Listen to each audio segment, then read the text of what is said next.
What's up everyone, how are you all? Today we are back with another blazing Naruto story. What if Naruto became the king of a lost clan and had to take 5 brides to unlock his power? If you enjoy, then please like, share and do comments.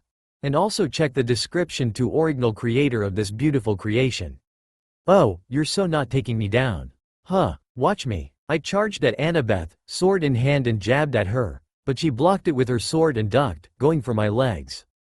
I jumped over her, making a flip in mid-air, and pointed my katana at her neck. I told you, I said, and threw my sword into the air, and it vanished into thousands of black particles. Annabeth stood up, turned around and sighed. Why do you always defeat me that easily? I shrugged. Ninja stuff. She glared at me. Remind me to inject the lethal dose of soothing to an elephant next time we fight. I took some steps backwards, waving my hands. Back off. She laughed at me and marched off outside the arena. Sometimes she can be funny, said a serious Zoe from behind me. I turned around her and saw her completely serious, not joking. Yeah, I can see the gleeful expression in your face, I told her and pecked her lips. Her right eye twitched. Maternal instincts. Pam must be hungry or something. My turn to twitch the eye. She was asleep 10 minutes ago. Babies are like that, Vice. They sleep partially several times a day. Now come on, we have to feed her. I shook my head. No, remember last time I fed her? You mean that time when she poo-pooed in your face? She asked, raising an eyebrow. I hesitantly nodded, shivering at the memory. That was some shit, literally. Zoe sighed. Okay, I'll go alone. She turned around, ready to leave, but I grabbed her shoulder. No, I want to see my daughter. I only don't want to have some poo-poo on my face again. Look at the airplane. Woo. Zoe said while spinning the plastic spoon with baby food in front of Pam, who was sitting in a baby-eating chair. Our daughter was 3 months old now. She had Zoe's jet black hair and my electric blue eyes, besides the namikaze whisker marks on the cheeks. We still hadn't decided if her surname should be Johnson or Namikaze or Nightshade, since, unfortunately, me and Zoe weren't married yet. Pam seemed to get sick and suddenly threw up on Zoe's face. I simply smirked. Told ya. She death glared me while rubbing the yellow vomit out of her face. Shut the fruck up. I smirked even more. It's fuck up. She rolled her eyes, whatever, and went back on trying to feed Pam, just to get another wave of vomit in her face. Pam laughed and started clapping her hands. Zoe looked defeated. Maternal instincts were wrong. She was with hunger of laughter. This sucks. Whatever. I smirked. Let me try to feed her. I stood up from the chair I was sitting on in my cabin and grabbed the spoon Zoe was holding and marched towards the chair Pam was sitting in. I grabbed some baby food from the pot and put it in front of Pam's face. Now, I said, let's make a deal. You eat this horrible thing, I am grateful I don't remember the taste, and then you don't have to see me again today, okay? Pam shook her head and opened her mouth, probably to throw up, but I was faster and inserted the spoon into her mouth, then got it out, making sure all the food stayed inside her mouth. Now, you'll eat it. My hand is a million times faster than your liquid mortal weapon, so deal with it. I said rudely and made sure she gulped in all the food. I smiled. That's how I like it. Good girl. I walked towards Zoe. That was a rude action. She said, she's fed, isn't she? That's what matters. She sighed. Why'd I love you? Because I'm incredibly handsome? Maybe. Now a real reason. She demanded. I talk to you when you have no one to talk to. I helped you form a new self, not to mention we have every night. And I must say you are very good at. Okay, she cut me off. I got it. I gave a satisfied smile. That's what I'm talking about. Just then, Pamela started to cry. We both sighed at the same time. Why come I had to have a daughter at my 15? I mumbled. And why come I had to have a daughter at my, 2055? She asked to herself. I glared at her. That's a bit more than 15, I guess. Zoe got to Pam and started feeding her. And, little demon, she said, if you dare vomit in I swear you'll regret it. I was training at the archery field when the conch horn blew. Michael Yu, the new counselor of the Apollo cabin, a 4 feet tall dude with blonde hair who was at my side, looked up at me. What happened? He asked. I shrugged, dunno, and released my arrow, hitting the bull's eye. Aren't you kinda anxious? I looked down at him. You are? He grabbed another arrow and aimed. No. He released it, almost hitting the bull's eye. He punched the air, frustrated. I took out a little notebook and opened it. In a page, it read, Vice, 3 Michael, 3.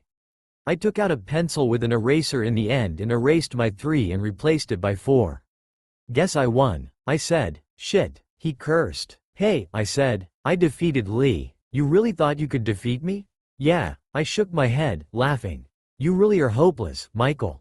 He rolled his eyes. Whatever. I bet you expected me to make it easy for you. I said, you wanna know? I don't give a shit. Nice words, I commented. Come on, let's see what's happening. Whatever or whoever arrived must be in the big house by now. So, you blew up a ship, killing Beckendorf in the process? You suck, I stated. Thanks for the nice words, said an angered Percy. Look, I'm trying to hide my emotions here, as if I didn't I would be probably crying right now, so don't fucking insult me. Can't you notice the poor girl back there crying? You suck, I screamed, signaling to Selena Beauregard, Charles Beckendorf's once-was girlfriend and Aphrodite cabin consular. We were in the big house with all the consulars. Me and Percy were arguing and Mihal and Clarice weren't any better. Percy sighed. Look, I've already said I'm sorry, but I couldn't do nothing. I turned around towards Chiron, who was deep in thought and sighing endlessly. Chiron, if you allow me, I'm getting out. With that, I stormed off the big house. I heard a pair of footsteps following me. I turned around and screamed, what do you want? Before I saw it was Zoe. She seemed perplexed. Oh, sorry, she said, didn't want to bother you. She turned around, ready to go to the big house. I grabbed her arm. She turned her head at me. Hey, Zoe, calm down. I thought it was someone else. Wrong thought, I guess. She said and let herself loose, marching towards the big house. I sighed in defeat. I hate my life. Me too. I turned around to face Zach? WTF? Zach? He was wearing white Greek vests and his hair was slightly longer from last time I had seen him, but it defied gravity. His black eyes seemed piercing, so he seemed like some kind of good version of Sasuke. He slightly nodded, smiling. Good to see you after a year and a bit more. You've changed, Vice. I raised an eyebrow. I have? The war is approaching, he said, ignoring my reply. You're going to face Sasuke soon. You must be prepared. You're still not at his level, Vice. You may have defeated him once, but he was still recovering his strength. Now that Kronos is back, Sasuke has regained his full strength. By now, only Naruto has been able to even rival him. Then, I said, what must I do? I know someone who'll train you better than yourself. He lives in Japan. Japan? Let me finish, damn. Okay. He lives in Japan, in one of the islands that were once the elemental countries. Thanks for being specific. I think you know him for Naruto's memories. His name is Uchiha Itachi. I raised an eyebrow and folded my arms. Wasn't he killed by Sasuke or something? The Sharingan can make wonderful things. Mainly his Fumetsu Mangekyo Sharingan, eternal kaleidoscope spinning wheel, literally. Shit, he has it? Yeah, he does. Pretty much like Madara, but that one was killed by Naruto. Itachi was way stronger than Sasuke, but now he's lost almost all of his strength. But, he pointed at his own head. He still knows a bunch of stuff. I smiled, thanks. I hugged him, only to go through him and fall to the floor. I sat up, rubbing my head. I'm a ghost, Vice. I'm immaterial. Thanks for telling it to me now, genius. I commented, standing up. Zach smiled. Goodbye, Vice. And I have a little feeling we won't meet again. It was nice seeing you. What do you mean we won't meet again? What when I die? I asked. Zach smirked. You won't. And, tell Talia I love her. Any expression that was in my face vanished, to be replaced by a sadness expression. Oh, right. I will, don't worry. And one more thing. Can you name your next kid Zach? What do you mean by next kid? Zach simply smirked and slowly turned transparent while the leaves, carried by the wind, went through him and he slowly disappeared and the wind stopped. Right, I mumbled to myself. Top of priority things. Find some 3,000-year-old murderer ex-member of some organization that wanted to rule the world. Right, now, I generally always had a perfect definition of a house just by the first impression. The problem with Itachi's house was that I couldn't have a clear first impression of his house. Pretty much because there wasn't any house. So here I stood, in a little island of more or less 2 square miles full of vegetation to one side, mountains on the other and no sign of building on the base of the mountains. on top of the mountains nor in the middle of the freaking jungle where I had to kill 3 freaking lions that attacked me. My life sucks just that much. WHO dares invade my territory. Or even more than I thought. I turned around to see clouds gathering in gigantic waves of killing intent getting out of a certain point, which made me fall on my knees. I felt a figure in black approach me. "What do you think you were doing here, weakling?" asked the same voice, a bit more calm, but still reprehensive, and filled to the top with killing intent. I didn't dare to look up. "I am sorry, sir. I didn't mean to." The figure laughed like crazy. "Nobody teletransports here by accident, weak being. Unless you want to defeat me, of course." I coughed up some blood for the killing pressure. Once I cleaned my mouth, I said, "No, sir. My friend, Zack, he. Zack?" The pressure instantly lowered to 0, so I looked up just to find Itachi Uchiha, just as he had been 3,000 years ago, standing in front of me. "You must be his friend he told me about. Vicent Johnson, right?" asked the prodigy. I slowly nodded. "Stand up, I'll make you a tea." I could notice the clear annoyance in his voice, but I decided to obey him, anyways. Personal note. Remember always to wave your hand at Itachi's island, because that's how he made his house appear. It must have been under a genjutsu or something. His house wasn't a house. It was a freaking temple. It was a 10-story Chinese-style building. I don't know why Chinese if he lived in Japan.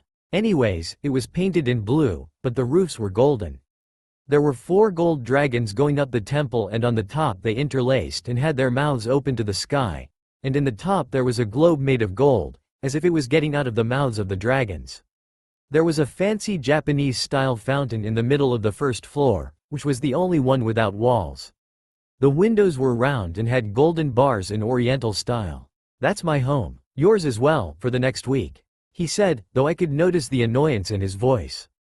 "You'll train me in 1 week?" I asked, doubtful. "Starting now." With that, he turned around and punched me in the chest, sending me flying against a random tree, which fell with the impact.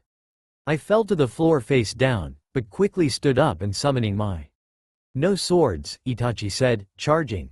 I gulped and charged as well. When I was about to punch him, he disappeared from sight, to appear behind me and kick me in the right leg, making me fall to the floor. "Shit," I cursed under my breath while standing up. "Is that the Vice who killed Shinigami? Really, I expected someone better than a weakling with barely a right hand attacking me," said the Uchiha. I tried to elbow his head with the right arm, but he ducked and kicked me in the legs, making me fall, again. "There's something faster than light speed, Vice. And that's a real ninja's speed. Thanks for the advice, Uchiha." With that, I got impulse from my arms and jumped into the air, then kicked Itachi in the head at my real speed, making him fly against some trees, destroying them. "Not bad," said Itachi's voice from behind me. My luck, I made a clone just in time. To prove his point, when the dust cleared, there was no Itachi between the devastated trees. "Now," he said, "we'll lunch. I'm hungry." That didn't sound ninja-like. I had to admit, Itachi cooked well. He just had to put the ramen 3 minutes on the fire and he was the greatest cook in the world. Yeah, he put the hot ramen in 2 bowls and threw them in the direction of the wooden Japanese table I was kneeled in front of. The bowls stopped, one in front of me and another one on the other side of the table. The air shimmered on the other side and Itachi appeared out of the nothing there, kneeling to join me to eat. Generally, I wouldn't be surprised by that, except for one reason. "Shit, that Shunshin was faster than my freaking Hirishin," I exclaimed. Itachi just, grabbed his chopsticks and started to eat. I didn't want to complain with him eating, so I decided to eat as well. "Now," he said, and I noticed he was already done eating. "Shit, here with me. You'll be training all of your abilities, from the Shunshin to the food and Rasen Shuriken, from the Sharingan to the Kyuubi control. You'll also learn some new elemental jutsu. And all of that in 4 days." I raised an eyebrow. 4 days? A week has got 7. Itachi smirked. "And this afternoon and the next 2 days you'll be training your physical shape." I then said something I regretted like 5 seconds afterwards. "And how?" Itachi, and said, "You'll see. Usually, I stay in my cabin watching TV or slaying weak monsters at the forest as pastime." Apparently, my definition of pastime wasn't the same as Itachi's. I guess that pastime, for him, was lifting rocks the size of the Empire State's Building or running 50 miles. I was wrong. Pastime, for him, was watching people lift rocks the size of the Empire State's Building and run 50 miles at the same fucking time. A bit faster, Namikaze, said Itachi from his chair in his little palace near the fountain while seeing me run with a freaking giant boulder on my back. I was running in a little valley between the mountains of the island. Trying, I shouted back. I started to run like crazy, which with a rock to the back would be like 2 miles per hour. Faster than that, Namikaze. I got tired and dropped the gigantic boulder behind me and slowly sat with my back laid in the boulder. The air shimmered in front of me to reveal a death-serious Itachi. "You," he said. Now, I was thinking like maybe Hades can give me a good place at Elysium, but what came out of Itachi's mouth wasn't "I'll kill you," it was, "Won't be able to defeat my brother this week." Gee, what do you expect me to do, then? I'm fucking exhausted, damn. Itachi sighed. I think the readers will have to deal with a little flash forward. We'll have to train much harder. 7 days afterwards, I was staring at the ceiling in my bedroom at Itachi's place. I didn't understand. Generally, he woke me up at 6 in the morning to train me. "Vice, what do you think you're still doing here? You have to fight a war, don't you?" said a destroying the door Itachi. I slapped my forehead. How could I forget? I exclaimed. Itachi left the room in order for me to dress up. I put my usual American Idiot t-shirt and jeans and got out of the room. As soon as I got to the first floor I grabbed a flying in my direction Green Day backpack. Itachi was standing by the fountain, staring at the statue from which the water got out. It was a statue of a Japanese woman I recognized as Amaterasu. She had visited me in my dreams last summer, so I kinda remembered her. The water got out from her hands, which were extended in the direction of the sky. "So, you pray for Amaterasu?" I asked. Itachi slightly nodded. "Namikaze, you might not know, but in every generation 2 people are born who are destined to be the most powerful while they are alive." "Really?" Itachi nodded. "If you look back to Naruto's memories, every generation had 2 powerful people. Madara and the first Hokage. The third and Danzo. Jiraiya and Orochimaru. The fourth and the White Fang. Kakashi and Pain. Naruto and Sasuke. Me and the 2-tail host. You and Zack." He turned around, and I could finally see his face. He always had some kinda stang shadow in his face, which made me unable to see it. Apparently, he wasn't kinda bending the sun to put up a shadow in his face. Well, I really opted not to see his face. He wore an eye patch on the left eye, probably the eye Sasuke stole from his when he killed Itachi. He had cut marks all over his face, which seemed recent, but they were at least some 1,000 years old. Except for that, it was exactly as in Naruto's memories. Ninja used to call people like us of gods, because we always change the way of the ninja world, or the mortal world, in your case, he said. For example, the first and Madara. Their battle decided if Konoha would be a corrupted land or the beauty that it was once. Jiraiya and Orochimaru kept in constant fight. The genius against the crazy scientist. Their battle decided millions of lives. As Jiraiya lost, Orochimaru made experiments on innocent people, who eventually died. The fourth and the White Fang both decided the fate of millions of lives too. Naruto and Sasuke revolutionized the ninja world. In their hands was the fate of the ninja world. If it would be a peaceful land with no more wars or an unstoppable illusion. Now in your hands, Vice, lays the destiny of the world, once Zack has died. When the final battle between you and my brother comes, you'll decide the destiny of the world. The gods can't defeat him, only you can. Believe me, if he lives, the world will be dragged into constant war, so make sure you defeat him. You'll decide the future of the world. If you are defeated, the world will collapse into Sasuke's hands, and you can't allow that. If my brother ruled the world, every demigod, ninja, satyr, centaur, every mythological beast would be tortured to death. The gods would all be put in Erebus, the fields of punishment or Tartarus, and people would have no chance. But what about Kronos? He may rule the world as well. I said. Itachi shook his head. Sasuke's more powerful than some titan that freezes time. He can keep Kronos under an illusion till the end of the world just by waving his hand. He'll surely betray Kronos. But you have something he hasn't. He said. What would that be? I asked. Like, the guy had 3,000 years of experience. How could I have something he hasn't? Knowledge, Vice. You know how to kill an immortal. Something he hasn't been able to figure out in all his life, neither did I. Nobody has. And he wants that. He wants to know how to kill an immortal, so he can throw away gods and titans, threaten them to do whatever he wants, or he kills them. He knows you killed a god, but doesn't know how. And that's why I'm sending you back to NY. He snapped his fingers, and suddenly I was at Mount Olympus, next to Percy. He looked at me with those white eyes that I still haven't gotten used to. "Oh, hey, nice to see you. How was your training with that Itoki?" he asked. "It's Itachi," I said. "And it was great. And why are we here?" He looked at his clock. "They must be arriving by now." He then looked at the elevator door, and I noticed we were near the door of the elevator that lead to where we were, at Mount Olympus. The elevator, Plim, Ed and the doors opened to reveal a group of Apollo demigods, who approached us. The counselor, Mihal Yu, a guy about 4 feet tall, passed by me to meet up with Percy, mumbling something like, "The others will get gear school." I got that as "the others will get here soon." You never know. After some more minutes, the elevator doors opened and Aphrodite and Demeter kids came out. After some more minutes, Athena kids including Annabeth and the rest of the camp got out, except for Zoe and the Ares campers. "Zoe's taking care of Pam and the Ares campers are at camp," said Percy before I could ask anything, which was fast. "Thanks for mentioning that." "You're welcome." "Hello, Namikaze," said Annabeth in a cold tone. I just sighed. "When are you gonna accept it, Annabeth?" "Never," she censured. "Now, Percy, why did you summon us here?"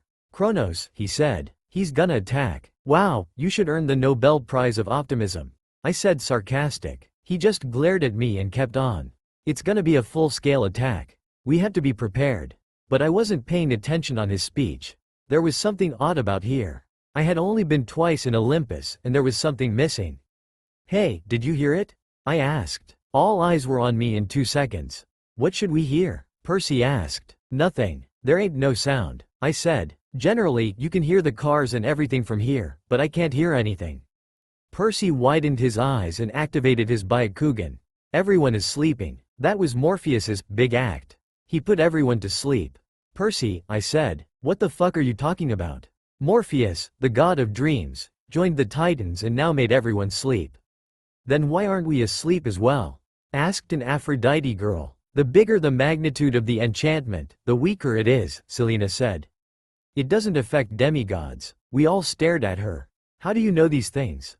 "I prepare love potions. I have to know some things about magic," she said, unexcited. "Ever since Charles sacrificed himself to destroy the Princess Andromeda, Selena has been depressed." No, depressed was an understatement. Maybe miserable gave you some idea. Or so it seemed. I don't know, I hadn't spent more than minutes with her this whole week. "Argus, bring it," Annabeth told the multiple-eyed bodyguard. He had eyes all over his body, and he generally didn't speak. People said he had an eye in the tongue or something. But he was a cool guy, anyways. He nodded and went down the elevator. After several minutes, he came back holding a shield about Michael Yu's size. By the way, Michael Yu was the new counselor of the Apollo cabin since Lee Fletcher died on the Battle of the Labyrinth. His size was 4 feet tall, by the way. Annabeth took the shield from his hand and directed it to some place in the city, and instantly a hologram formed in front of the shield, showing the point Annabeth was aiming at with the shield. "Daedalus's invention?" asked Percy. Annabeth nodded. "It's to use in wars. It's used to localize the enemies from the top and foresee their maneuvers." She explained. "We're going to use it." "No shit, Einstein," I muttered. I figured she must have heard it, because she turned around and glared at me. "Shut up, wannabe genius," she hissed. "I am a genius," I said. Percy hit the back of my head. "Trust me, you better shut up," he said. "And how much experience do you have in that?" "Enough." I decided to obey him, or Annabeth, for the case. I really wasn't in the mood of getting punched by my ex after a week without seeing my actual girlfriend and getting beaten up every day by giant rocks I had to run with in the back for hours. Anyways, Annabeth kept on. "Let's have a little look at the city." She moved the shield so that each part of the city was shown. There were some car crashes and everywhere, mortals sleeping. An old woman was saved by the spell, because some thieves were stealing her. In a general panorama, the city was screwed. I turned my head at Percy. "Can you find the enemy base?" I asked him. He thought for a moment and then nodded while activating the white eyes. He swallowed. "Guys, remember the Medusa?" he asked me and Annabeth. We nodded. "Well, I think she's helping the enemy. The base is at the Emporium. Is Sasuke there? I asked. He shrugged. I don't even know how he looks. He replied. Raven hair, blue, Gap, outfit, plain black eyes, apathetic. I described the psycho for him. Percy shook his head. No. I sighed in defeat. When would Sasuke turn up? Like, okay, the battle would only be on the last day of war, hopefully, but couldn't the guy turn up earlier? Apparently not. Guys, we'll have to cover all the bridges that lead to NY, Percy said. After signaling all the bridges to be covered, Annabeth noticed an error. There's one bridge that isn't protected, the Brooklyn Bridge, she said matter-of-factly. I scratched the back of my head. Maybe I can protect it on my own. Hard work, though. Oh, you're so not going on this alone, bro, said a voice I thought I wasn't going to hear in a long time from behind me. I turned around to face the only other demigod Green Day fan besides me. Talia. Hey, Bara, she said, smirking. Baka, actually, but anyways. After sharing our hugs with Talia, the other hunters would rather stare at the horizon, uncomfortable, Percy said. Okay, so you two and the hunters are going to protect the Brooklyn Bridge. As me and the hunters got prepared for the battle, I approached Talia. Hey, I said. She tilted her head up from the pre-battle bow check she was doing on the floor. Oh, hey, what is it? She asked. Leave 4 hunters here, you and the rest are going to protect the other bridges. I said. She raised an eyebrow, or at least tried to, anyways. She didn't learn to do that. What? Me and Percy discussed about this. There's a spy in between the campers, so he or she surely already contacted Kronos about the Brooklyn Bridge. He'll send less army here for sure, as he already knows he'll lose more monsters. Me and 4 hunters can probably make them retreat. You and the others will go help the campers in the bridges with the most intense fights. But I'll have to get the best 4 hunters, except for you, of course. I explained. Talia nodded in understanding and got on top of a car that had crashed against a building. Okay, Phoebe, Nayla, Alamand and Intra, you'll stay with Vice here to defend the bridge. The rest, come with me and we'll join the fight in other bridges. Afterwards, questions will be clarified. As predicted, the hunters didn't ask anything and most followed Talia, except for the mentioned, who stayed with me. I explained them why we would be staying and they agreed. They didn't talk to me any more than the needed. Suddenly, we heard the sound of shields and swords clinging, and we saw a black line coming from the other side of the bridge. And I instantly knew I had been wrong. When I was a kid, I had always been fascinated by boxing or all those fighting sports. Well, having to stand the impact of thousands of hellhounds and or Dracaeni really wasn't the work of some athletic guy. Fortunately, I lived to tell the story. Barely. The hunters were doing their best, firing 3 arrows at once, and always hitting the opponent, but that wasn't enough. I'd have to give everything I had to defeat all of those monsters. I started a sequence of monster destroying. Jab, slash, swing, whirl and kick or punch. A particularly annoying Dracaeni managed to cut my cheek from behind me, but I easily put it out by using the Hyperion, Flying Thunder God, to go behind her and chop her head off, then switched my sword so that now I was holding it backwards, then spun around, cutting through a whole circle of monsters. After that I recovered my sequence. Finally figuring my tactics, the Dracaeni told the hellhounds to find openings in my attack, which they did. When a hellhound was about to make me its dinner, I jumped into the air and threw several kunai from my pouch to the monsters, hitting several of them. I shined in the middle of hellhounds, who probably were now in the underworld, thinking they were teleported or something. They're getting to us, shouted one of the hunters. I opened my way slashing through monsters till I got to them and turned around, facing the incoming monsters. I closed my eyes, and when I opened them again, they were blood red with 3 black comas around the pupil. Then they expanded until they formed a shuriken-shaped pupil that covered most of the eye. Amaterasu, I screamed. Black flames formed a barrier at the entrance of the bridge, making it impossible to pass. I felt my left eye aching like hell. I fell to the floor, covering it, and I saw blood dripping from it. Nayla, a hunter with Indian features, crouched next to me. Will you be okay? She asked in a harsh voice. Kinda. That fire'll last a week, so we are safe for now, I said, standing up and wiping off the blood from my eye. If the monsters try to get past this barrier they'll surely die, since the fire can't be put off. Nayla and the other hunters nodded. There are harsh battles in the other bridges. You have to go there and get them safe. It'll give us time to think on our next move," said Phoebe, the tracker from the hunters that was supposed to go on. "By the way, you and that other two stole my place on the mission to rescue Artemis, didn't you?" The tracker asked. "Yeah, and I deeply don't apologize for that. Now can we go to the other battles, already?" I implied, impatient. I'm not in the mood to discuss stolen places after getting a lot of pain in the eye. "Thanks." As I was turning to leave, Nayla turned me around. "Wasn't that fire supposed to last a week?" She pointed out at the non-existent wall of black fire. For once, I was hoping my wishes weren't fulfilled. Because I had a great supposition that the one I wished to be here was here. The one and only Uchiha Sasuke. I expected a more deep-entering sentence from someone 3,000 years old like Sasuke other than Dobi. Apparently, I wouldn't be getting it. "Oh, hey, stick in the ass Uchiha," I joked. He just smirked, drawing his sword backhanded and getting into a defensive stance while the monsters retreated as well as the hunters. "Hunters," I said, not taking my eyes away from Sasuke. "Don't interfere in the fight. You may end up hitting me instead of him. Besides, it'll be too fast for you to follow with your eyes." I heard a sneer. "Do you really think we can't?" But the hunter was cut off when me and Sasuke started the fight. And probably she could only occasionally see two blurs, one orange and one blue. Sasuke was the first to attack.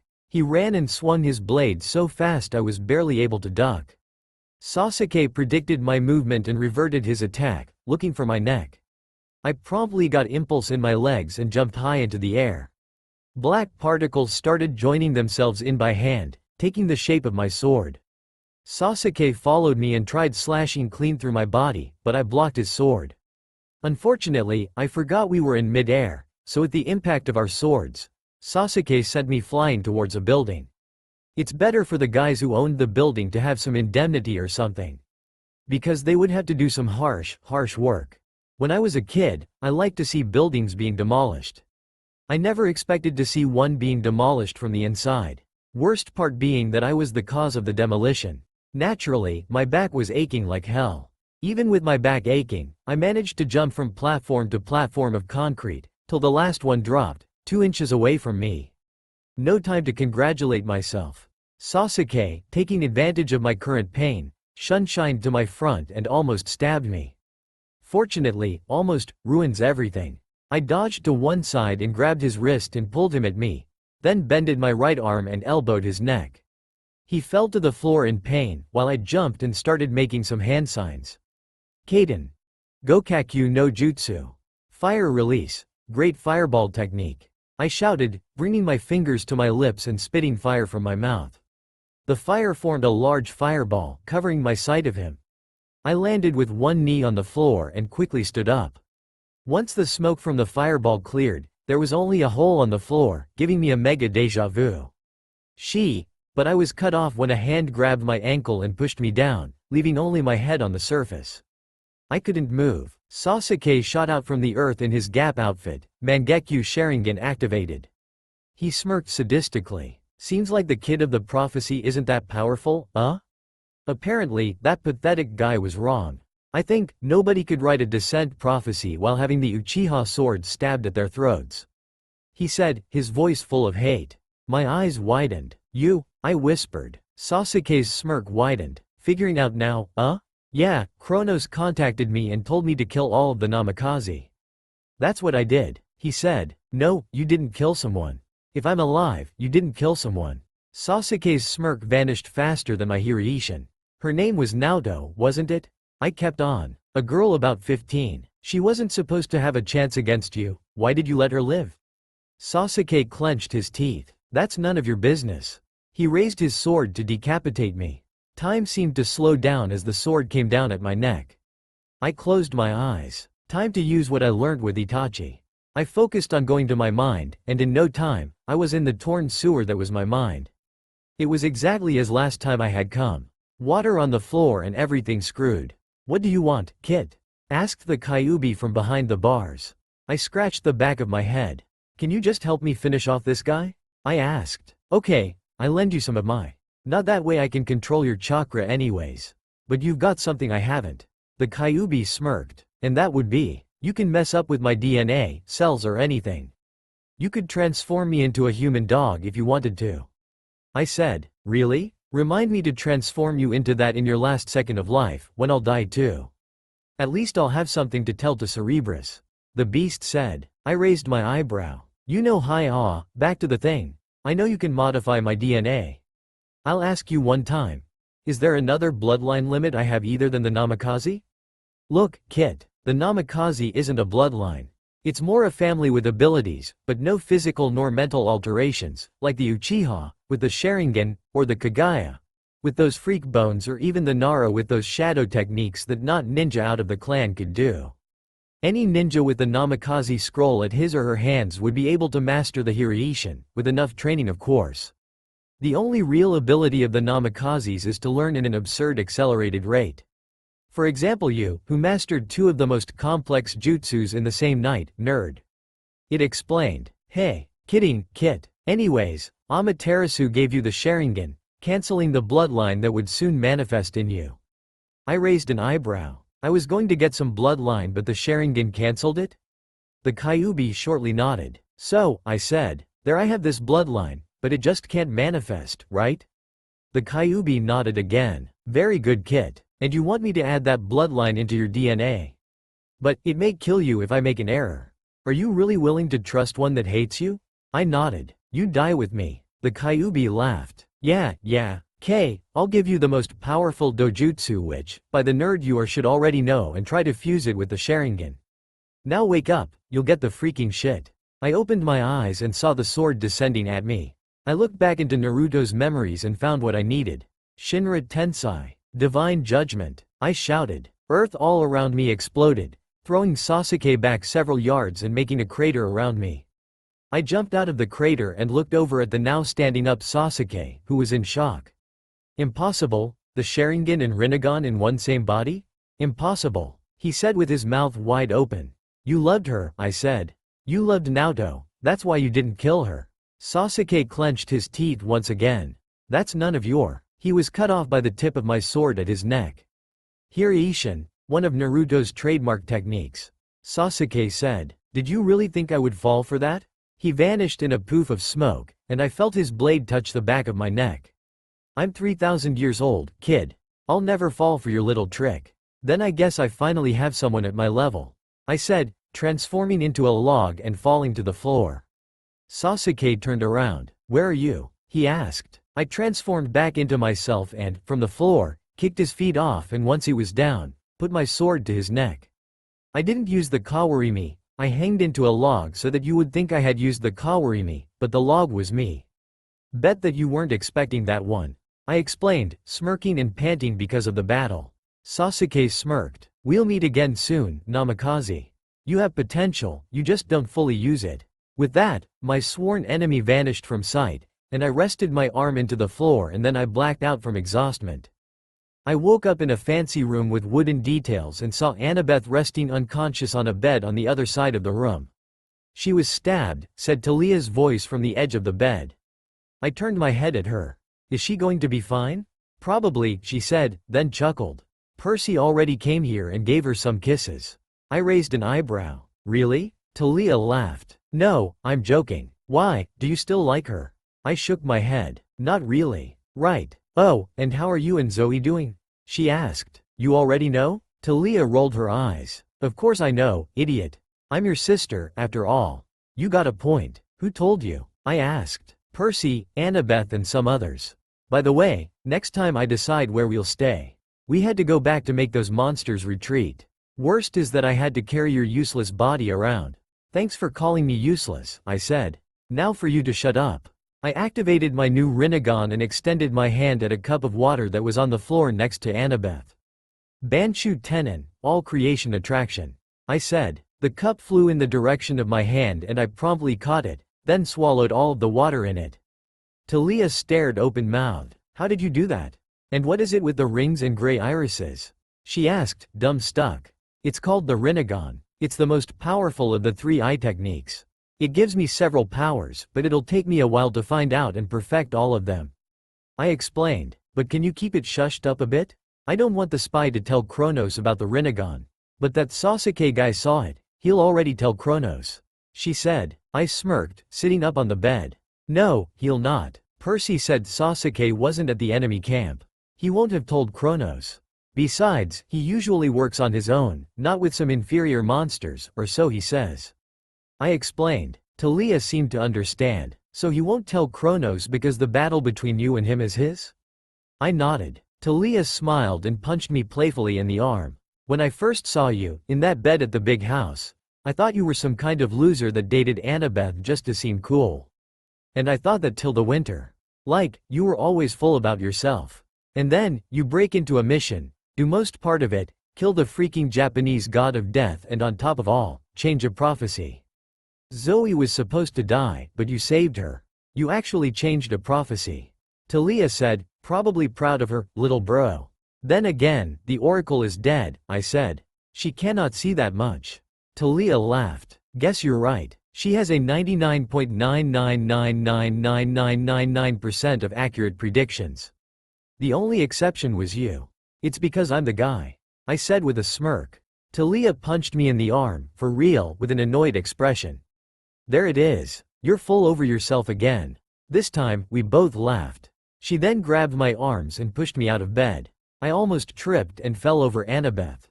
Almost. Come on, airhead. Your injuries are not that bad. You gotta fight for our country, she said in a hero pose. I'm not sure, but for a moment the US flag appeared behind her. I blinked my eyes to make sure I was just seeing things. I was. Thanks gods, I muttered. I met up with Percy at the roof. He was with his Byakugan activated. What is it? I asked, sitting down on the edge of the rooftop. They have two big monsters. A giant flying pig and a drakon. He sat down next to me.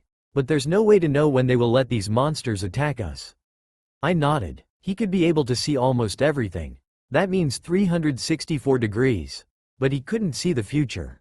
No living being could. Only, possibly, the oracle. Then again, she was dead. We have to figure out, Percy. I looked back to make sure there was nobody there. Then turned back to Percy. Which one do you think is stronger? The pig or the drakon? Certainly it is the drakon, he said. Then today they'll attack with the pig. They want to lesser our numbers so that in the last attack they'll succeed. They'll attack with everything they've got. We gotta be prepared. I stood up. Percy, prepare blackjack. You and I will defeat that pig. I said. By the way, I think I missed a day. Where will the next battle be? Central Park, he said. The Hephaestus campers had to retreat and many Apollos were killed.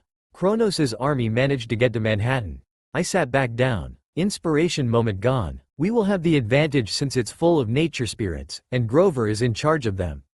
Percy explained. On the other hand, that's our only advantage. We have lesser numbers and limited equipment medical resources. We won't be able to stand it much more time. I stood up, now once and for all. Hope you're wrong, seaweed brain. We were already at Central Park, waiting for the Titan army.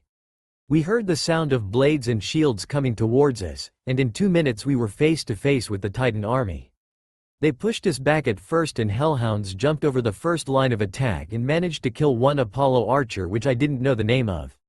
The others quickly shot the dog off.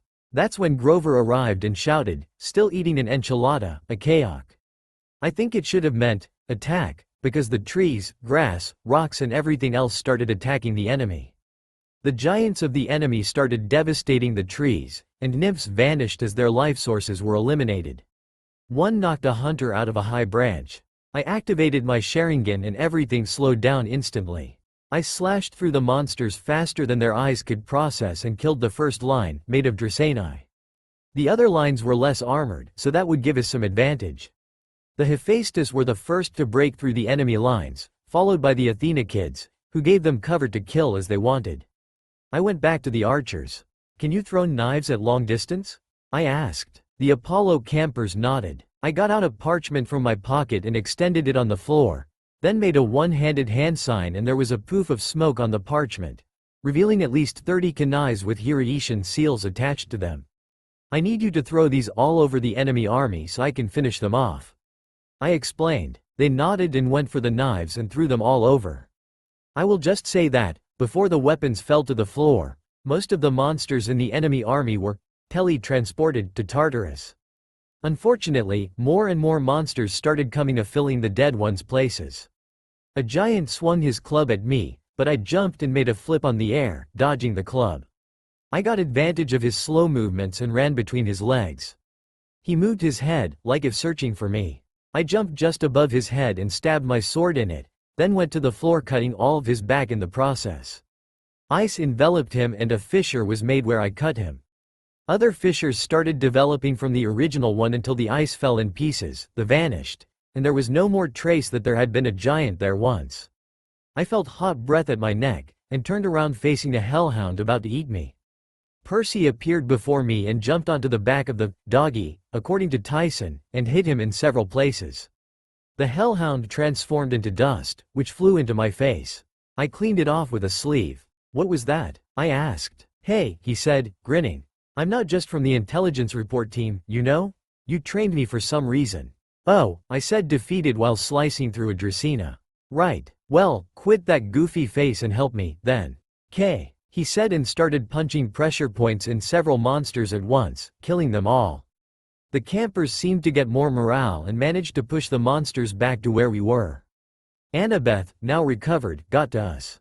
"Hey guys, I think you haven't noticed yet, but I think you will have a little battle," she said. "Where?" "Across the lake," she said, and pointed at the other side. There, waiting for the battle, was a white guy with sun-golden eyes and dressed in golden armor with a giant sword and shield, both golden. He was smirking. "Have you got any other color there?" I shouted across the lake. The Titan's smirk vanished, only to be replaced by an annoying expression. "You shouldn't mess with him. He's Hyperion, the Titan of the West." In the ancient world, there were 4 territories: North, South, East and West. West was the most powerful. "He's the best Titan fighter at the side of Atlas," she explained. "Cheers," I muttered. "You or I?" Percy asked me. "Water's your element." "You. I'll give you cover," I said, pulling out a kunai and throwing it at the middle of the Titan army. "Good luck," I told him before using the Hireishin. "Use what I taught you."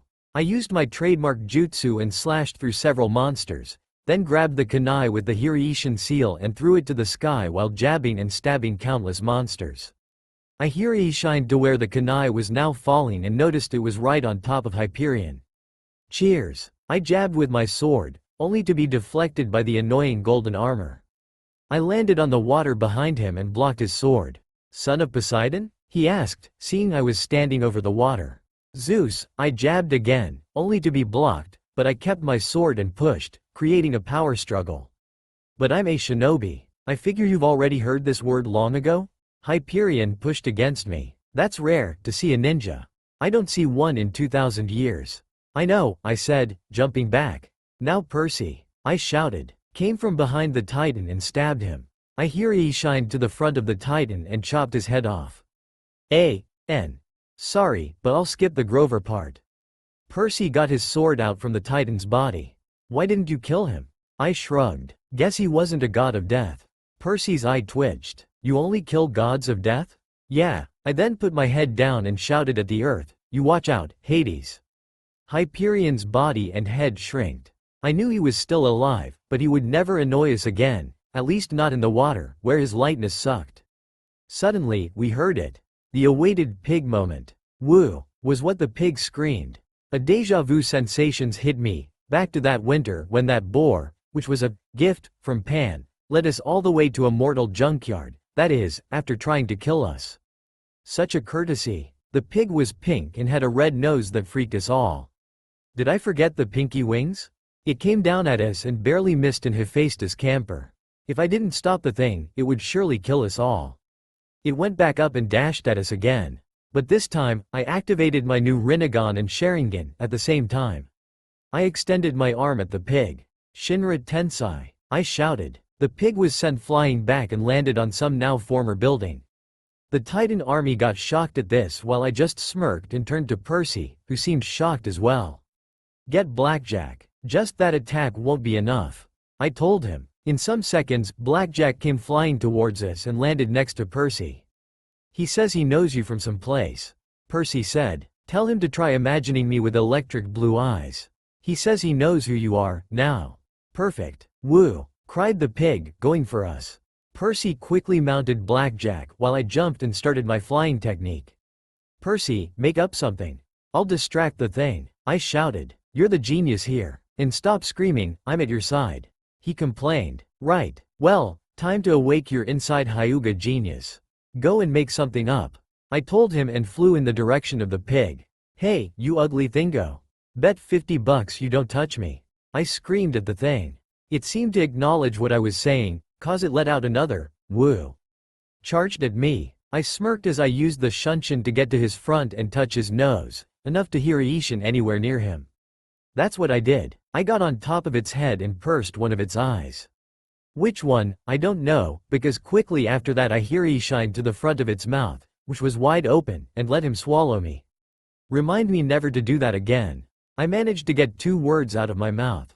Shinra Tensai. Unfortunately, the freaking stomach of the thing was so harsh my technique didn't affect it. Cheers. Amaterasu. So wet with special liquid it didn't affect it. Cheers, again. Rasengan? No. Chidori? No. Fail? Yeah, definitely, fail. So that's it. I had little air, no jutsus to use, except for. I made the hand sign. Taiju. Cage Bushin no jutsu. Millions of clones exploded into the stomach of the thing, making it throw up all of the which quickly dispersed. I was about to fall face first into the rooftop of a building when I felt a hand grab my arm and preventing me from falling. I looked up and saw a Japanese woman with a blue kimono floating in midair. Amaterasu? She chuckled and vanished. That was my last sight before blacking out from lack of air. I slowly opened my eyes and saw the noon sky, when I felt someone shaking me. I looked down to see who it was. Percy. Gah, get away from me you maniac sadistic bipolar with mental disturbance ignorant. I screamed while pushing him away from me and jumping to the other side of the rooftop we were in. Calm down, I was trying to wake you up. He complained. I considered his short explanation. Did you think I was dead? I asked him with a censored look. No, you don't die with nothing. Okay, whatever, I said. Let's just forget that, right? Right, he said mounting on Blackjack, who was at his side. You lost the lion scratching the pig. Quite fun. We have to help the main battle, now. I shook my head. You help the main battle, I help the others. I don't want anyone to die. Besides, you're invulnerable. Percy seemed shocked. He pointed a finger at me, dumbstruck. How? I didn't tell you, how did you know? You came back from a giant battle without a scratch. That's a bit difficult. Not even I would be able to do that on one of my best days. I told him with a smirk. Did you think I didn't notice? And no, it's just that, okay, I thought you didn't notice. I smirked, figured, and then disappeared in a yellow flash in the direction of some Hephaestus kids fighting a giant who was leading 3 hellhounds and 10 Draceni. Vice. One of them said, though I didn't know the guy. Guess I was pretty famous at camp. We need you to take out all of those monster. Where did he go? The guy asked as I was already cutting the giant's legs off. Once I was done with the big guy, a hellhound jumped over to me. I took it off easily by stabbing its eye, but in the midst of the golden dust came a spear that stabbed me in the arm while I tried to dodge it. Once it was through my arm, metal wires shot out from under the metal spear and wrapped themselves around my arm. The Dracena holding the spear pulled me and grabbed my sword. The same technique of Dracena had used to capture me around a year ago. I thought I would never fall for it again, but I was wrong. Though, this time I was prepared. If there was something Itachi taught me, that was how to stand extreme pain, don't mention it. I grabbed the Dracena by the neck and started squeezing it. Impossible, she said, so is Chuck Norris. I told her with a sadistic smile in order to freak her out. I think she got my point, because the wires unwrapped themselves from around me and returned to the spear just before she disappeared into golden dust. I got the spear out from my arm, which was hurting as hell, and slashed through another hellhound and finished the rest off with a Chidori. The Hephaestus kid approached me. Hey, thanks. Is your arm okay? He asked, concerned. I looked down at my stabbed arm. 1 millimeter to the left and I'd be dead by now.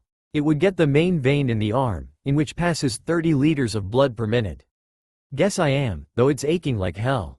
I considered. The guy got out a bandage from his pocket and quickly wrapped it around my arm.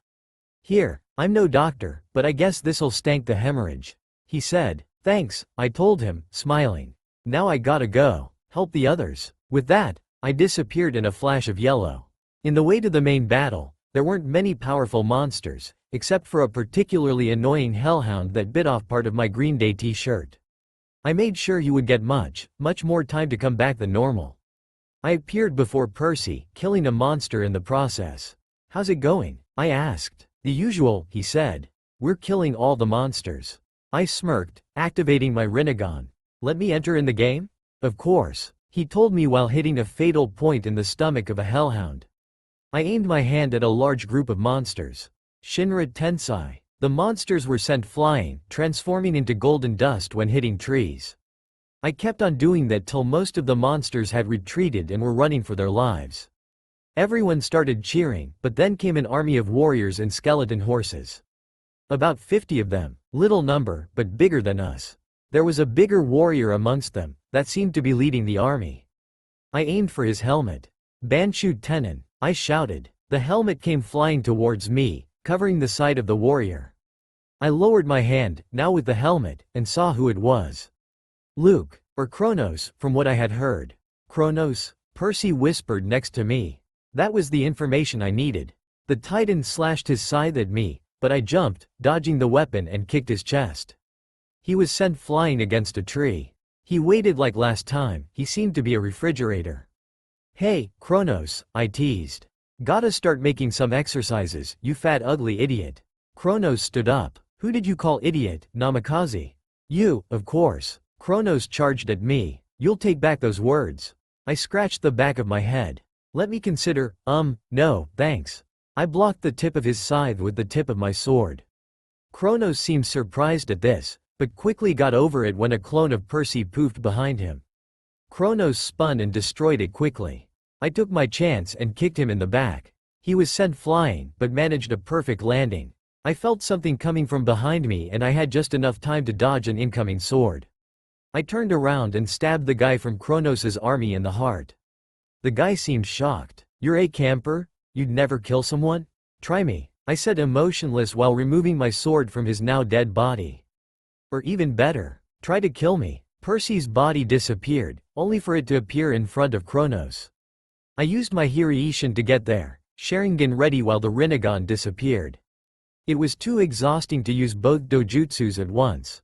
Well, Namikaze, seems like you have the Rinnegan. Why don't you use the power of the gods to finish me off? Kronos asked. Percy turned his head at me. Power of the gods? Later, my Sharingan transformed into its final form, the Mangekyo. You know, Kronos, I'm not into this god mode thing. I think I'll just trap you into a short illusion. Tsukiyomi. Kronos was transported into a world in black and red and attached to a wooden tree. Using the cross wouldn't be that original.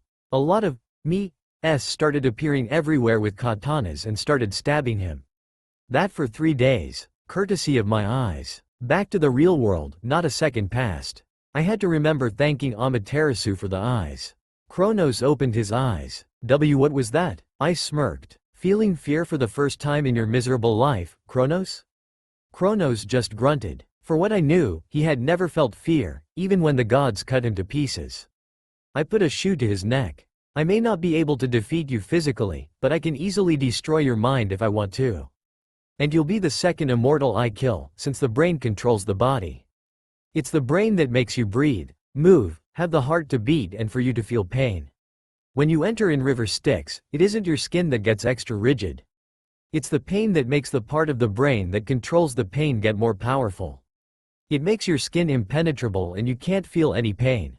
In compensation, all of the pain that you could feel in your whole body gets concentrated on a tiny little spot that you choose. Cut that point and the person dies, because it's like if the whole body had been cut over in more tiny pieces than you were in the first time. I explained. Percy seemed awestruck by this and Kronos just smirked. You seem to really be a genius to get that theory out of your head. Unfortunately, I think you'll get like that other genius guy with the theories that is in a wheelchair and can't move. And I'll make sure of it, he said, then grabbed my foot and threw me against a nearby tree. He then went for Percy but I was already there, holding his wrist. Kronos looked bored. I really thought I had taken you out for more than half a second. He sighed. Yeah, I know I'm annoying. I told him. What do you opt, getting your mind blown or being tortured? Neither, Kronos said. Percy chose that moment to kick Kronos in the chest and activate his Byakugan. I took advantage of that to sprain his arm over his back.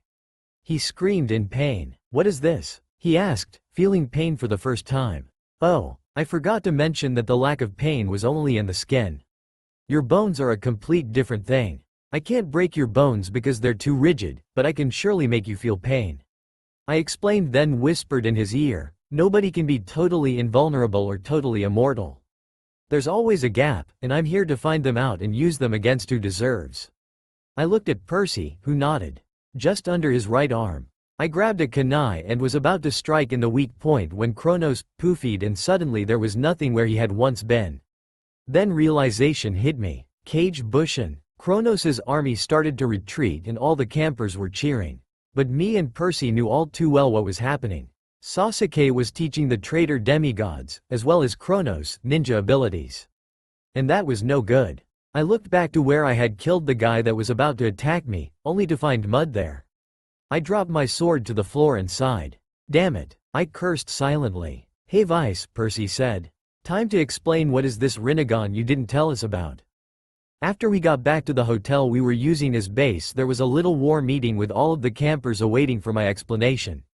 "So, what is the Rinnegan?" asked Percy, sitting across the table from me. I sighed while scratching the back of my head. Explaining the most powerful dojutsu there wasn't that simple. It had complex secrets only the Sage of the Six Paths had known and more, but I was up to take it a shot. The Rinnegan is an eye technique, the most powerful one, that allows who has it to have godly powers. "What do you mean by that?" asked some Apollo camper. "I mean like, I can kinda control gravity, the line between life and death." "Life and death?" asked Annabeth. "That's impossible. Not even Hades can." "I know," I interrupted her. "But ninja abilities just go this far. And the Rinnegan allows me that. It also lets me see if people are lying or not, summon any animal I want. I can read minds and even get the soul out from the enemy's body." Everyone stared in awe at me.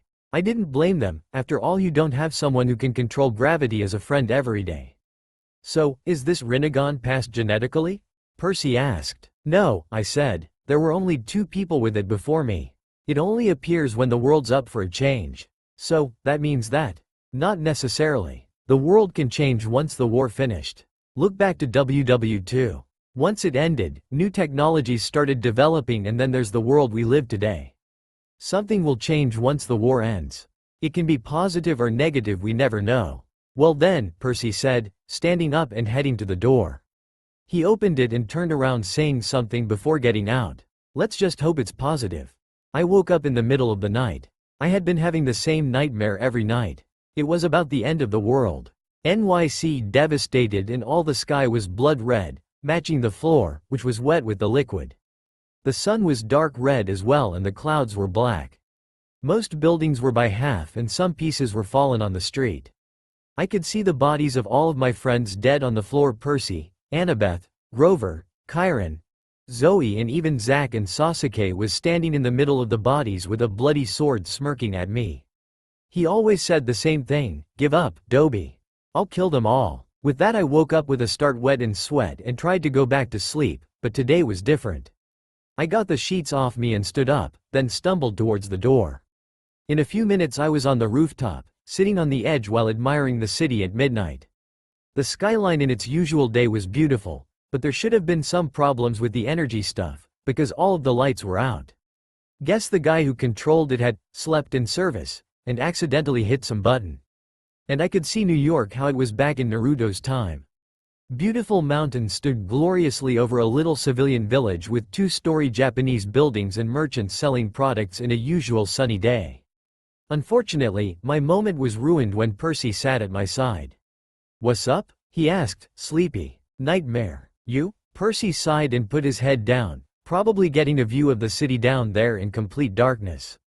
"Couldn't sleep. Worried?" "Yeah, I'm not sure if we can win this war. I mean, all the odds are against us." "You got a point," I told him. "But they haven't got fighters like us. We fight for people to live, they just fight for themselves. We're stronger than them." "Not that much. A fourth of our army was already killed and we can't stand this waves much longer." But I wasn't paying attention to what he was saying. I was feeling a chakra signature nearby, an evil one. I activated my Rinnegan, and my vision instantly got in black and white. It was better, because anything related to chakra and or magic got blue and I could easily recognize it. The sky was blue thanks to Morpheus's magic. I looked around, trying to locate the chakra's signature. I finally saw a blue body moving at Central Park. I grabbed a kunai from my pouch and threw it at whoever was down there.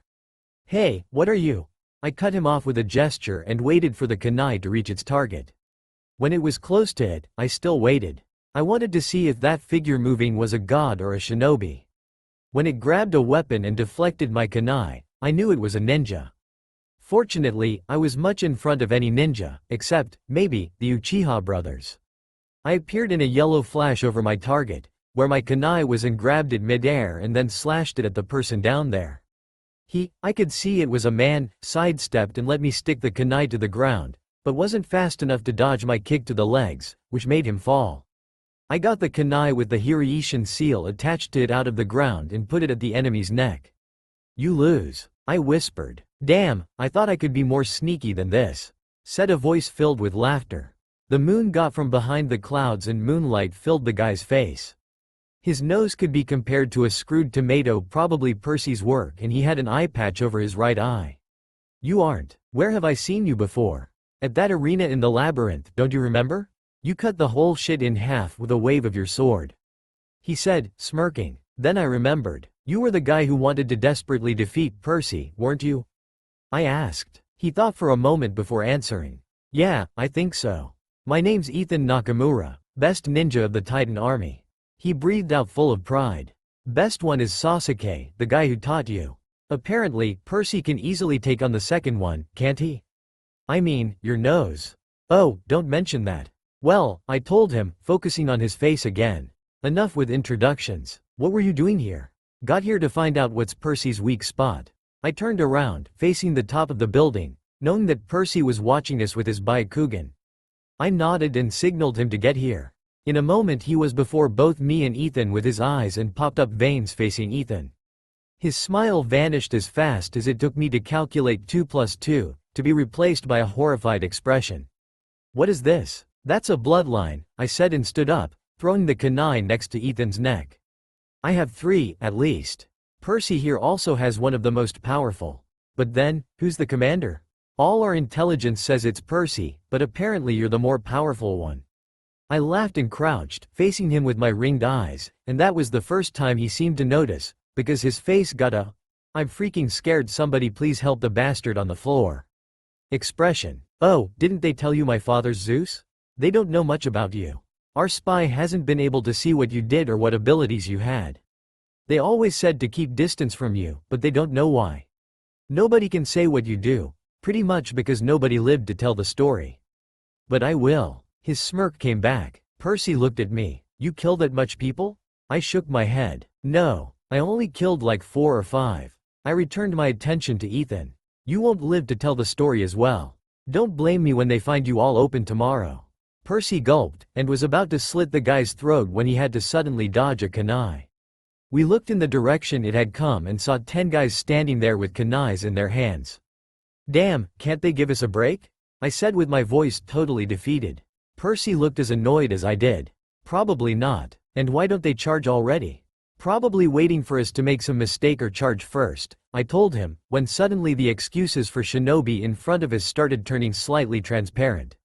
My eyes widened, realizing we had fallen into a trap. Or maybe trapping us in a genjutsu. "Duck," I practically screamed. I went to the floor almost at the same time kunai and shuriken flew over me, and one managed to make a cut in my face. I looked at where Percy was. He was standing there, smirking at the poor ninja. Kunai and shuriken were lying at his feet. I felt like slapping myself physically. I had forgotten he was freaking invulnerable, so now he was almost as powerful as I was. "Let me take care of them," he said, Byakugan activated. I couldn't see the ones who had thrown the weapons at us, but I bet he could. "Bring one here," I reminded him. He nodded at me and disappeared into the forest. I looked at the guys I had knocked out earlier and prepared myself for the dirty job. Percy came back with an unconscious guy and noticed me standing by a tree and no sign of the idiots. "What did you do to them?" "Buried them. Dead," I told him, emphasizing the dead part. "Right," he told me before throwing the unconscious one at my side. "You're the torture guy." I'll just watch. I sighed and slapped the guy across the face and grabbed his neck. His eyes shot open and he looked at me with fear. The yellow flash, he shouted with fear. Geez, I already have a nickname? I asked him, annoyed. And that nickname? The guy nodded. Nice. I was keeping on the tradition my X1000 father started 3,000 years ago. It annoyed the hell out of me, but what could I do? Okay, so ignoring this fact, how do we enter there? I asked. I could tell the guy was about to pass out from fear, not that I was releasing killing intent. I turned my head at Percy, who looked away and mumbled something about the guy not wanting to fight him. I looked back at the guy, who seemed shit scared, more even. Damn. Okay, I said, releasing my hand. I'm not going to hurt you. Just tell me how do we. But at that moment I had to dodge a kick as the guy stood up, still with fear. His hands and legs were trembling. He didn't seem like he wanted to fight. Why are you doing this? I asked him. I noticed Percy smile at me from under a tree, which I took as an encouragement to keep on. Why are you fighting? You know you can't beat any of us. Why do you fight? The guy thought for a moment, and just then I noticed he didn't want to fight. It was almost as if he was forced to come and fight. The gods, he started to explain, tears welling up in his eyes. They never did anything for me. They let my mom get killed and put me in that camp. I had no friends, I was unclaimed and I had to stay in the Hermes cabin every day. It wasn't fair, but you didn't have to join the Titans. I told him, you could fight on our side and ask Zeus to recognize the minor gods or for your dad to claim you in the case you were son of a main god. You could fight for us. The guy looked away. I guess you're right, but Lord Kronos doesn't let us. My eyebrow raised. What? He pulled up his shirt and showed a tattoo of a scythe, Kronos' scythe. He can kill us if he wants to because of this. He makes all of us wear them. I suddenly got more hate from Kronos and Percy seemed to stifle a bit. I thought about which options we had that didn't include killing the poor guy until an idea came to me as I activated my Mangekyo Sharingan. The guy was about to go away when I stopped him. I won't hurt you. Instead, I won't do nothing to you. You just have to stay here on the middle of the clearing doing nothing. I told him as he seemed to relax and sit down. But, what will you do? I smirked. Trust me. Just tell me how to get there without being noticed. The guy nodded and explained something Percy was paying full attention to while I was concentrated on put on a massive genjutsu. You sure that this is the way? I asked Percy while holding our hands up as swords and spears were on our backs, not to mention 2 hellhounds to our sides. I was sure 2 minutes ago. He said as we were thrown into the room we had stopped by to eat some burgers and where I had learnt to make shadow clones 3 years ago. Auntie M's Gnome Emporium. Kronos was in the middle of the room sitting in a throne. He made a motion with his hand and the monsters shoved us to his feet. He pulled out his scythe and put it to my neck. A thin stream of blood got out from my neck. Finally I have you, Anamikaze? He asked, smirking. He turned to Percy and knocked his head to the floor using his shoe and making cracks on the floor. You too, Jackson. And my surname's Johnson, thanks. I stated. Kronos pushed more against my neck. In no time I'll regain my real form, and you'll not be there to ruin my plan. He said, smirking evilly. Because I'll kill you now. I rolled my eyes. Surprise. I muttered under my breath. The last one. And that's a pretty big illusion to put on a Titan. A.N. Bet I scared the shit out of you, or maybe not. In the real world, me and Percy had just passed through a hole in the roof of the building and found asleep monsters and a Titan. The genjutsu I had cast had put an illusion in every living being in NY, except for those that were asleep, who wouldn't wake up. It was excessively draining, and now I had barely enough chakra for 3 Kawarimi no Jutsu and I was panting heavily. Damn, that thing's draining. I commented. Well, Morpheus, looks like you aren't the only one who can put up these stuff. Me and Percy got next to the throne. You'll do it? Percy asked me. I sighed. Let me gather up some chakra. I told him while closing my eyes and resting, which is the best way to gather chakra. You can't flexion one muscle because if you do, you won't gather body energy, which is vital for chakra. Once I think I had gathered enough chakra, I opened my eyes and went for Kronos, activating both the Mangekyo Sharingan and the Rinnegan. I would need all power I could have to do this. I grabbed Kronos' eyes and popped them open. As I expected, no reaction. I quickly used an illusion and entered in Luke's mind. This part will be all third-person POV, because it simply has to be. Besides, I want to test my abilities with that. Kronos looked down at the mess he had done and smirked. One out of the way. Something was bothering him inside, but he didn't let it show. In a relative good mood, he turned at his enemy, the one who was meant to destroy him in a few days, and raised his scythe, the thing that had cut him to shreds millennia ago. Now, where is that weak spot? He wondered. His lieutenant, Ethan Nakamura, stepped forward and whispered something in the Titan Lord's ear. Kronos' smirk got wider as he released the Jackson's head and kicked him in order to roll him over his back. Then he lifted the lethal weapon he was holding and struck at the boy's back, only to get deflected. His smirk vanished as fast as a fall in Tartarus. His head tilted to the left and was ready to scream at the Nakamura, but he had vanished, together with the whole army of monsters, together with the wall. Soon, the Titan found himself in complete darkness. What is this? He thought as his scythe also vanished and the Namikaze he had killed appeared before him. What is this? He repeated the phrase, now out and loud in a demanding tone. Vice smirked. He had succeeded entering Luke's head, but there was no sign of Luke himself, which worried him, but he wasn't about to let it show. He looked at the Titan before him, and confirmed that it wasn't Luke. Now to go and madden the guy. This is called your mind. I told him, then contemplated the place. Pretty nice. Only black. My sewer is better than this. He commented, releasing his pain in the ass attitude. Kronos frowned while thinking of how he had ended up in his own mind. And why am I here? He asked, though his voice didn't sound that intimidating anymore. It was almost as if he was afraid of the boy before him. A simple genjutsu. I expected more from you. The teenager mocked. Is he all that stupid? A simple genjutsu, you say? Kronos growled in anger. A genjutsu can't do this to me. Not even that Uchiha can. Vice raised his eyebrow. Were his illusion abilities superior to Sasuke's? Some miles from there, Zoe woke in her sleep. She had been having those dreams ever since Vice had gone away. It was always the same story. She was in New York City and a man all dressed in blue with dark hair and onyx eyes would push her love into a building, and when he was about to stab him, she jumped in front of Vice and took a sword through her heart. Vice's enraged face was all she would see before waking up. But it was that bothered her.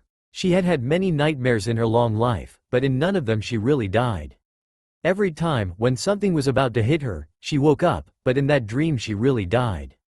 That was the big problem. She then heard some cries and sighed while getting up and looking in the mirror in her bathroom, which's door was opened.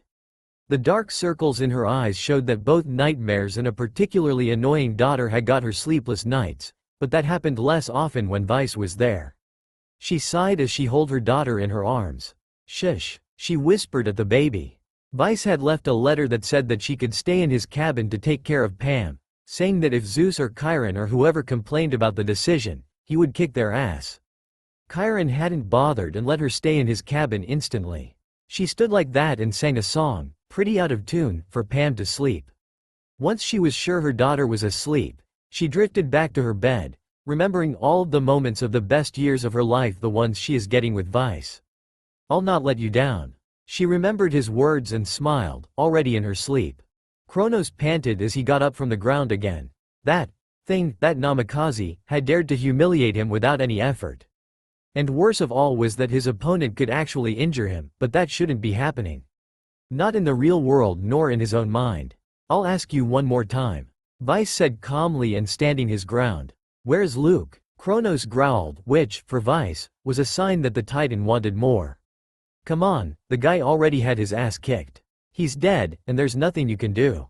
I'm in charge now. The Titan shouted, about to give a crazy, idiotic, sadistic laugh, as Vice liked to call it, but the shinobi decided to interrupt. Really? He said, scratching his chin, as if on doubt. I think I can pretty much take control over this body, now. Don't you? He aimed at Kronos with his hand. Shinra Tensei. The Lord of the Titans was sent back by an invisible force as he crashed into an also invisible wall. It was hard to tell where everything was when only thing that was seen except for the people in there was darkness. Vice took his chance and appeared in front of Kronos in a yellow flash, then put his hand on the other's head.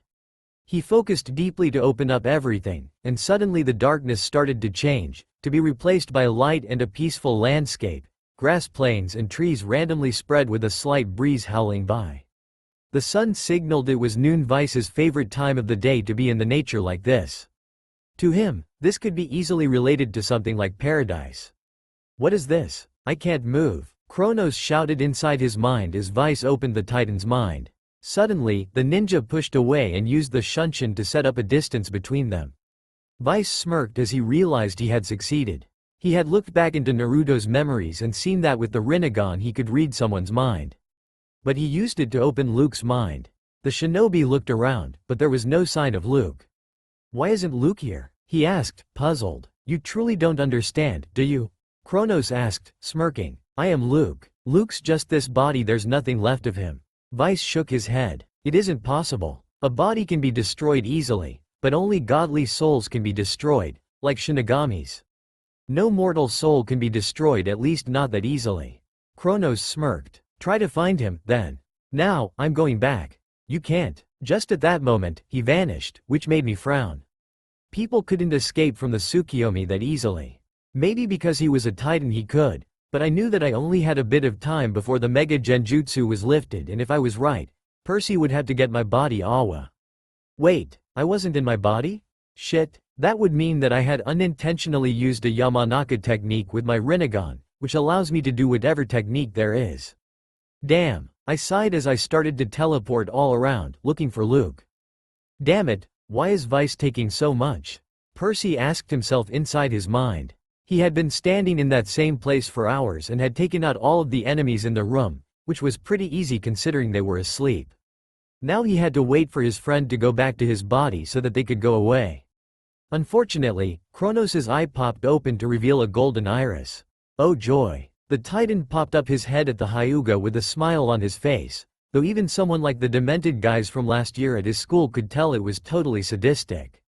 So, Jackson, I'll give you a 5-second advantage to get out of here, he said. Percy didn't hesitate and grabbed his friend and used the shunshin to get back to the Half-Blood HQ.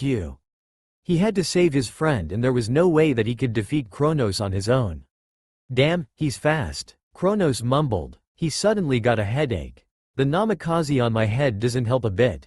Vice panted as he rested his back against one of the trees and slid himself to the ground. In the distance, there was a tint of darkness in the sky, which was slowly expanding. I don't have much time, he grumbled as he got up after exhausting himself for what seemed like hours searching for Luke, but there was no sign of him. Besides, he had learnt that this world was as big as the real world, and it was made of plains, trees and creeks. He looked at the little river in front of him. The way the sun reflected on the little waves was beautiful. The landscape would be perfect if it wasn't for the black dot on the sky, which made him remember his objective.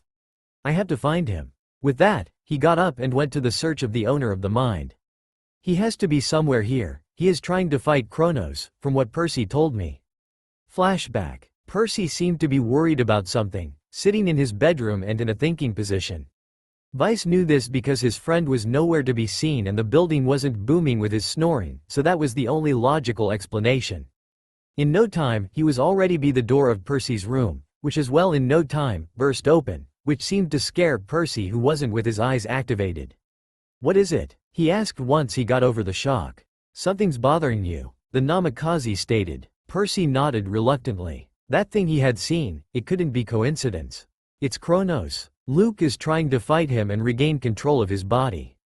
Vice appeared next to him in a flash of yellow, sitting on the bed as well. That isn't a bad thing, is it?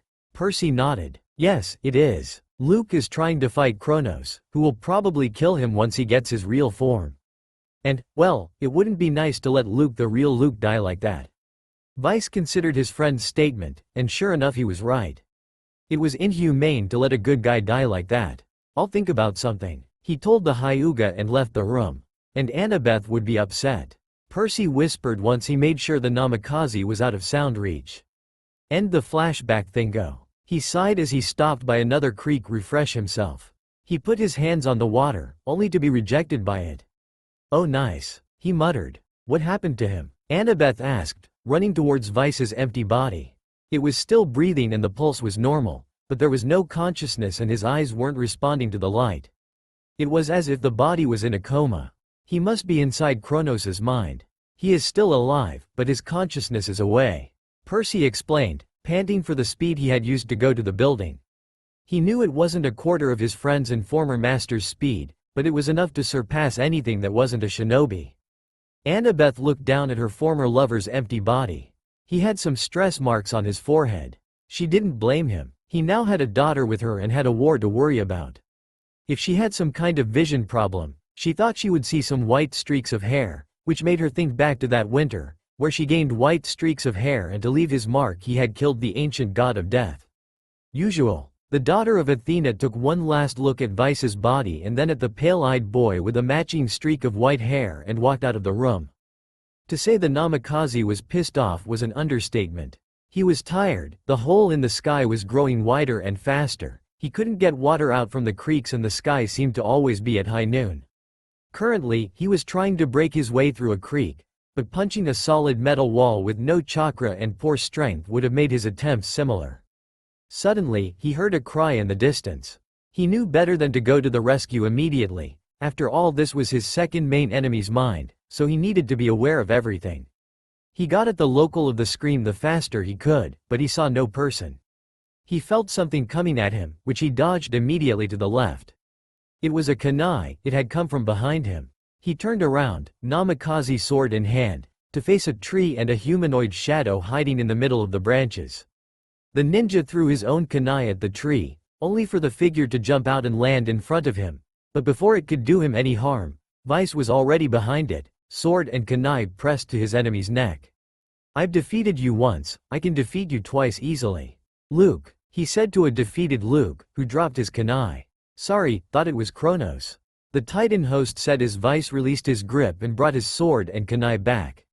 Luke turned around as he smiled, one sincere smile one Vice had never seen. It resembled him somewhat of Naruto with that foxy grin of his which always brightened everyone up. "I'm glad you're here. Why are you hosting Kronos?" Vice wouldn't let himself get off guard that easily. Luke's smile slowly faded, until he was looking down at the ground. "I am sorry. I wasn't thinking." He was clouding up my mind ever since the return of that mission. He passed a hand through his scar, and the orange fan ninja instantly knew which mission he was talking about. And he's doing the same now. I was trapped in the dark for years and he forced me to surrender my body and mind to him, until some hours. Vice grabbed his arm. "I'm going to let you out of here now." Luke shook his head, still staring at the ground. "You don't understand. It's more powerful than even your Rinnegan," Luke told me with a saddened voice. It was a lie, right? Nothing could be more powerful than the Rinnegan except for really strong immortal power. Damn, it isn't all about raw power. He remembered Naruto saying after he had decided to fulfill the prophecy meant to him. "You need to have willpower. That's it," he practically shouted, grinning.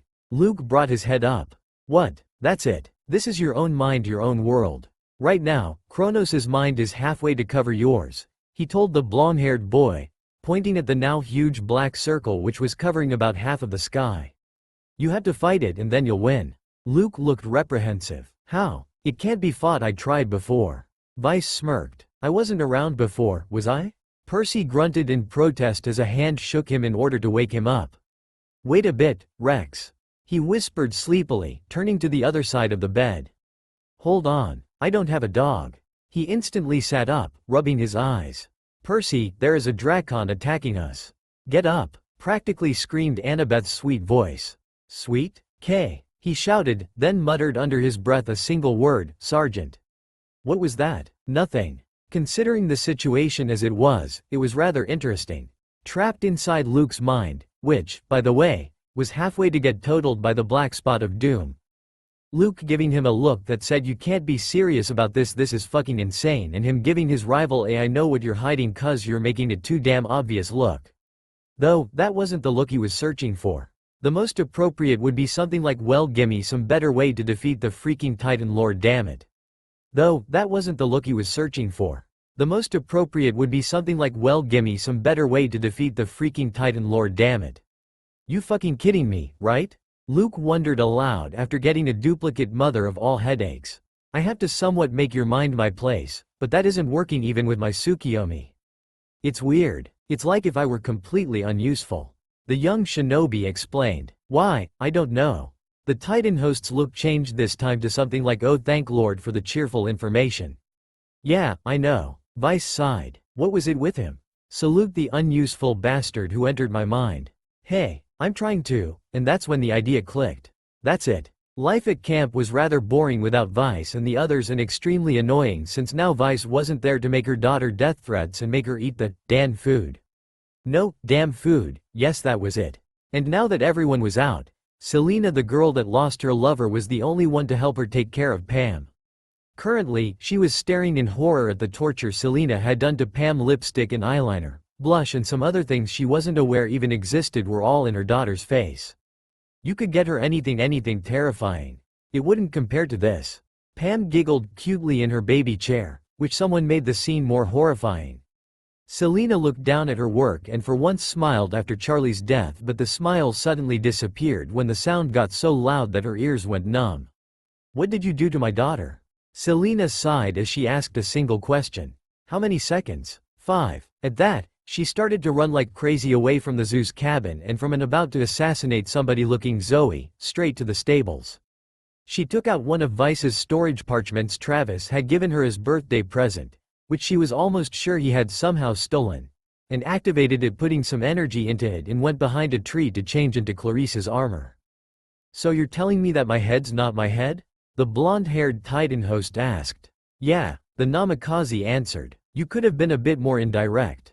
Oh, so sorry, Vice said, sarcasm evident in his voice.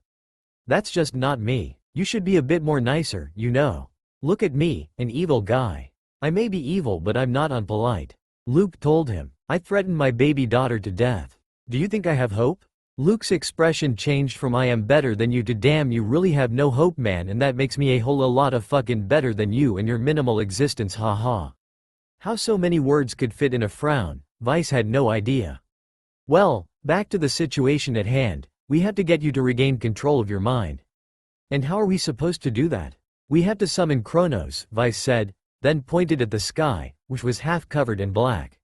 You still have half of this mind in control. You should be able to get Kronos here. And then what? You'll have to defeat him. Luke looked a bit puzzled by that sentence. It's impossible to defeat a Titan, much less Kronos, and at the level he is. Don't worry, I'll help you, Vice said with a smile. Luke grinned at that as it practically instantly Vice looked terrified and made a second-class defense pose. Hey, stop it, you freaking me out, that's the point. Hey, you guy who ruined my life. Luke shouted, trying to get Kronos' attention, and failing. You're doing it wrong, Vice said calmly, sitting on a tree branch with his back resting on the tree trunk. Does he really think summoning an immortal Titan is that easy? Summoning Shuriken is more difficult than that. Then how am I supposed to do it? Luke asked, frustrated. Force him to come, duh. Luke simply blinked. And, how am I supposed to do that? You still got some control over your mind. Force him to come. When you start getting the mother of all headaches, you'll know he's coming. Meditate. Luke rolled his eyes as he sat down. Thanks for the nice words. He started to concentrate. Come here, damn it. If you are a man, then come. Headache. You wanna come, you freaking third-class Titan? Then come here and try to cut me with that little knife you've got. More headache. He kept on with the wonderful compliments until he was almost screaming in pain. Suddenly, the pain stopped. He opened his eyes and saw himself in front of the real him. Kronos, he said with disgust. In which purpose did you summon me? Oh well, you see, said Vice, appearing behind Kronos. He kinda wants the human right of having control of his own body, poor thing. Luke charged towards Kronos as Vice put his sword at Kronos' neck. He grabbed a knife and pierced Kronos' stomach. He smiled as he felt the warm red liquid run through his hand. Red? Oh holy shit, Vice thought as he jumped between the two Lukes and separated them. I'm of no use in this battle. He took a look at both Lukes and noticed both of them had blue eyes. Kronos is pretty smart, but he didn't think that the henge can be used at my advantage too. If he has changed his eye color, then that must mean that he has chakra in his eyes. He activated his Sharingan as the world started to move slower. He looked at both Lukes and, sure enough, one had chakra on the eyes. Bingo! He charged forward to the fake Luke and slashed with his sword, only to be stopped in midair. Is this all the almighty Namikaze can do? Please, I'm not one of those little gods you can cut the cheek of at any time you want. Kronos said, smirking at Vice.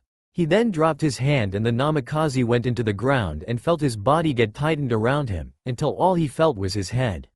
Shit. Well, now that the almighty namikaze is buried, let's get to business with my host. Kronos said as he tilted his head up at Luke, smirking evilly. You son of a bitch! Screamed Luke as he charged at Kronos. The Titan draw out his scythe as Luke draw out a sword that had apparently come from the ground and slashed at him, only to get blocked as a fierce battle started. Okay, so now should I get free of this prison or should I stay here until the right moment? Thought Vice as he watched the battle. Kronos was on the offensive while Luke could barely block or evade his attacks.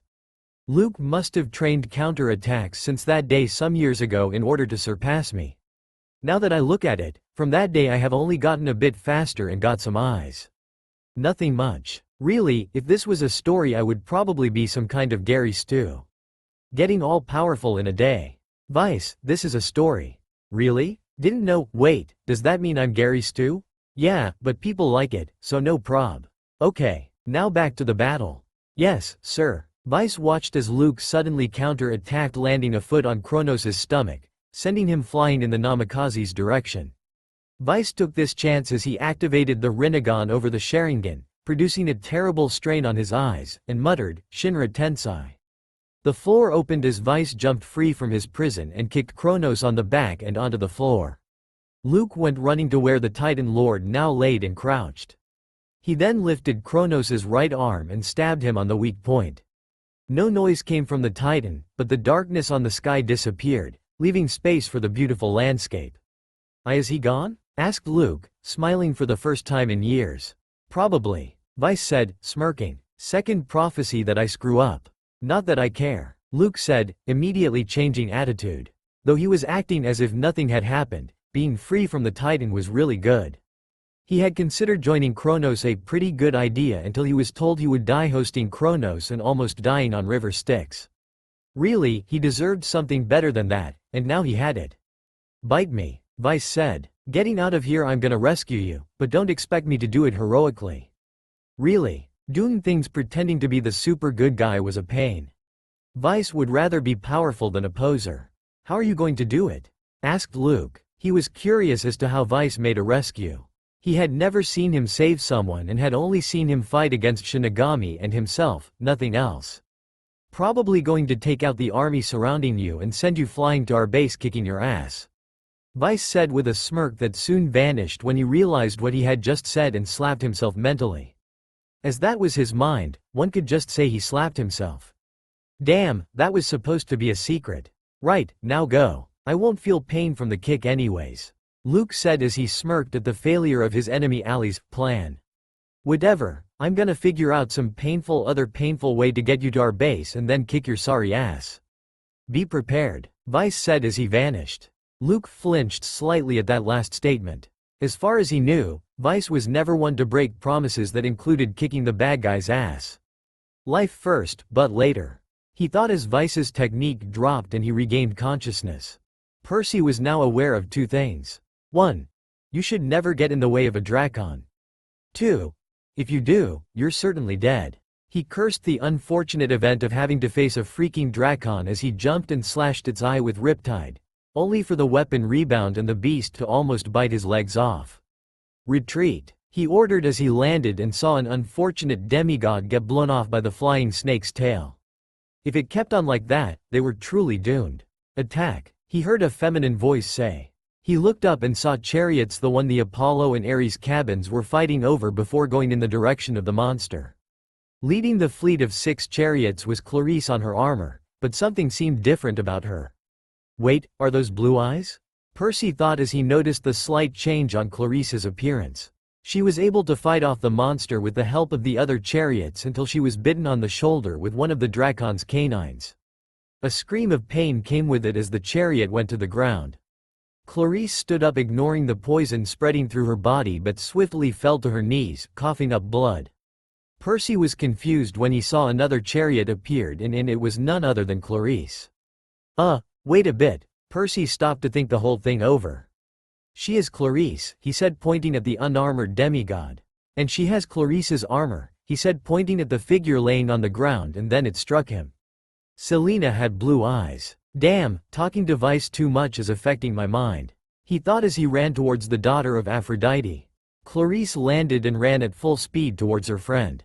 She removed her own helmet from her friend's head and started to desperately talk to her. Selena, what were you thinking?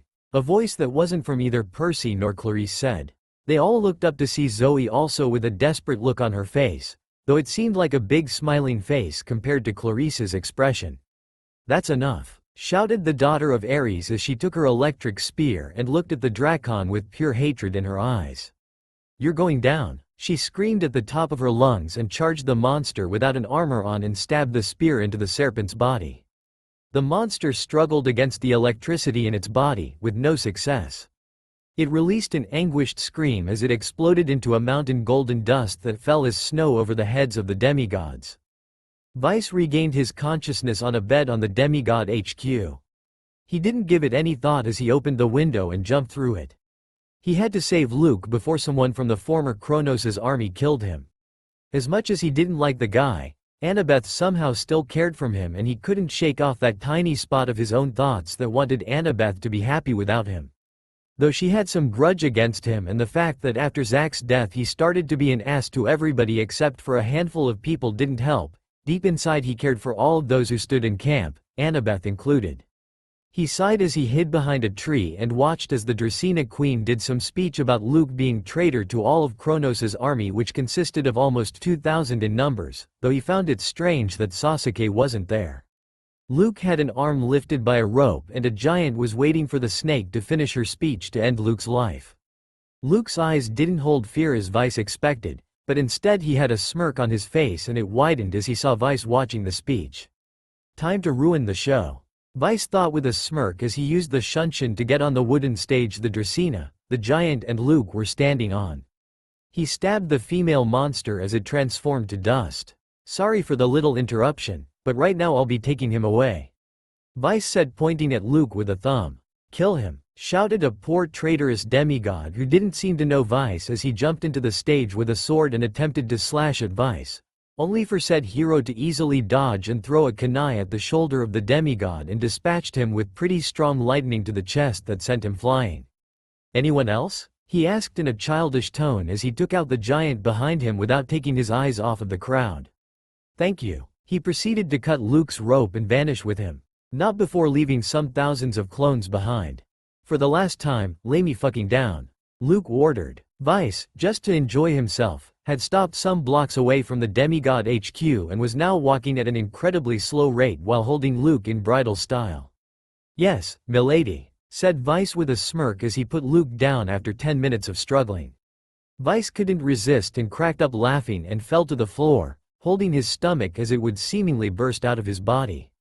I'm going, shouted Luke, but the laughter didn't stop.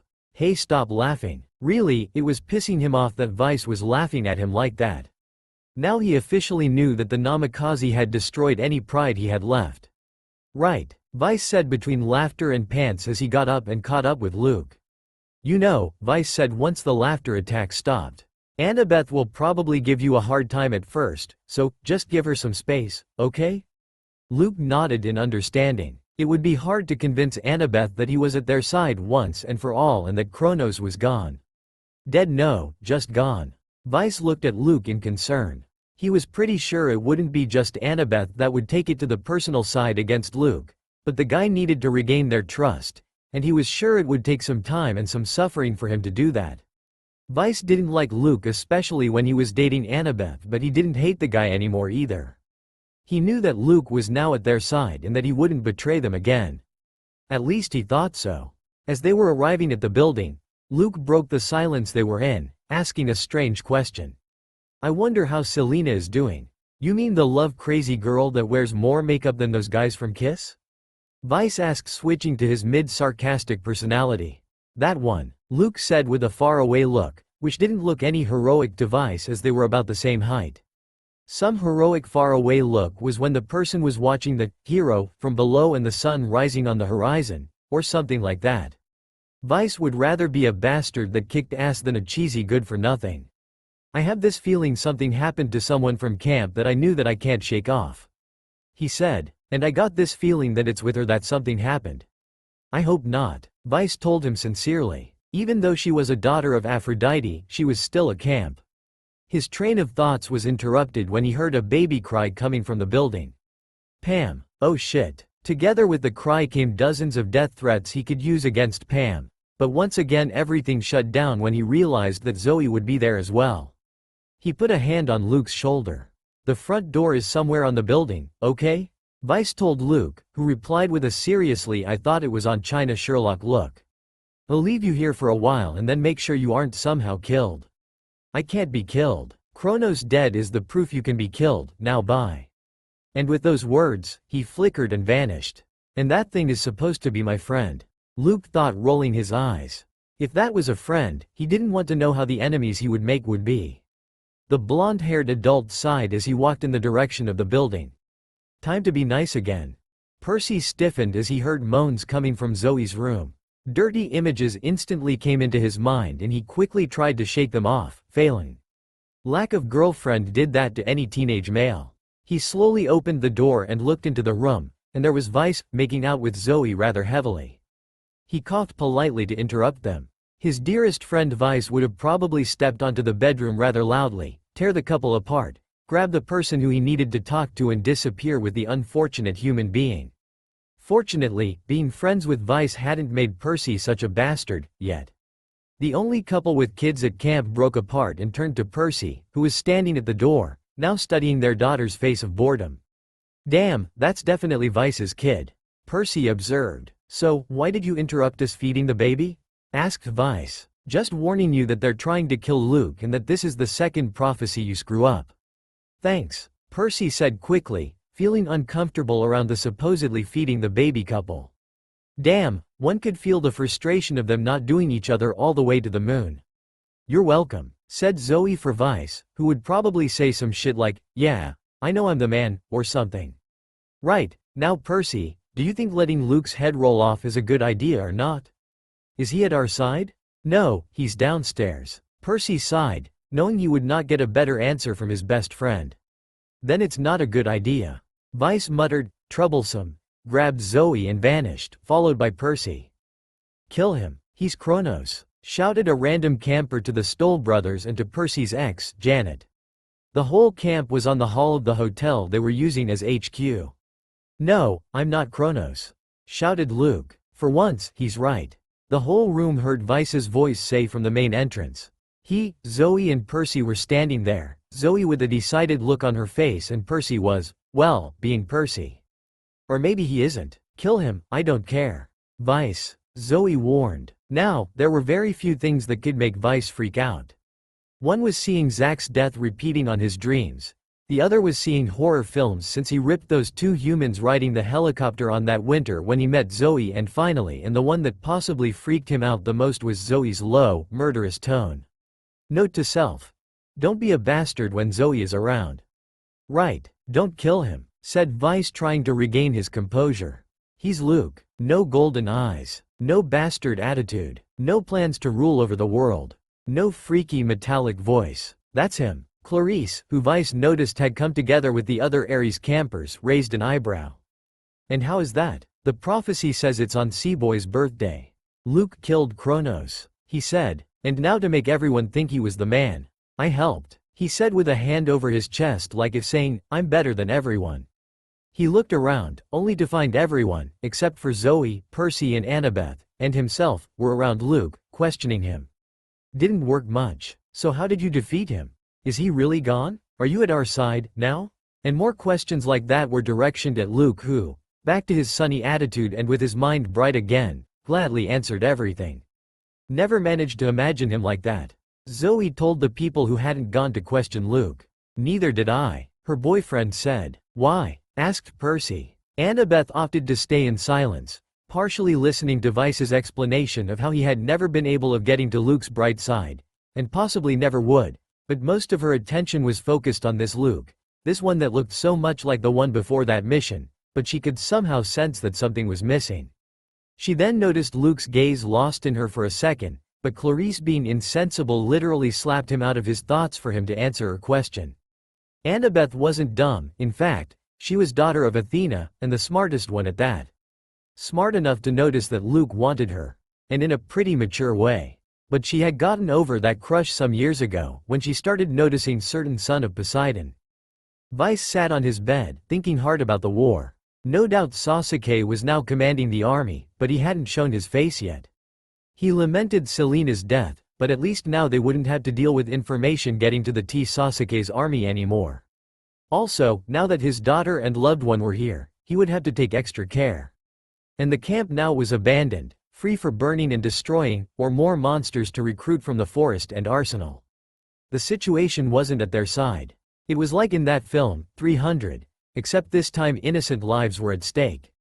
He turned his head to the side when he heard the door open. He couldn't help a smile. Zoe was now possibly the only thing that kept him from going insane.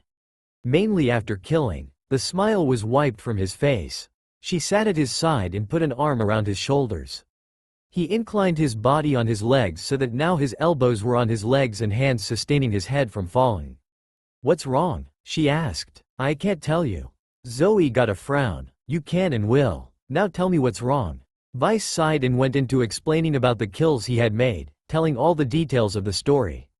When he finished, he was about to cry, possibly for the first time since his supposed parents' deaths. He hadn't known them at that time, and now he only knew his father, so he knew that his mother had died. At that time he didn't remember anything, but cried at the prospect of living alone. Now, he cried because he was afraid Zoe would leave him, slap him in the face and never see him ever again. Instead, she hugged him and pulled his head closer to her chest. Most of the time in stories it's the other way around, thought Zoe. She didn't think anything bad of Vice for killing. In fact, she herself had killed, but she knew what the first reactions were. Exactly those Vice was having, and that comforted her in some way. It showed to her that, even with all those powers, Vice was still human, and had that emotional vulnerability all humans had. The Namikaze finally stopped crying and looked up to see Zoe smiling. The most beautiful face ever. "Come on, Vice. Let's go for a walk around the city. You need to clear your head." Vice smiled and nodded. When he was around her, he felt as vulnerable as he had felt that first time when he saw Chiron and was being attacked by monsters. Only those moments around her mostly didn't include monsters. They went outside and climbed a building. They just stood there, sitting on the edge of the building, gazing at the NY skyline. That's all for now. If you enjoy, then please like, share and do comments.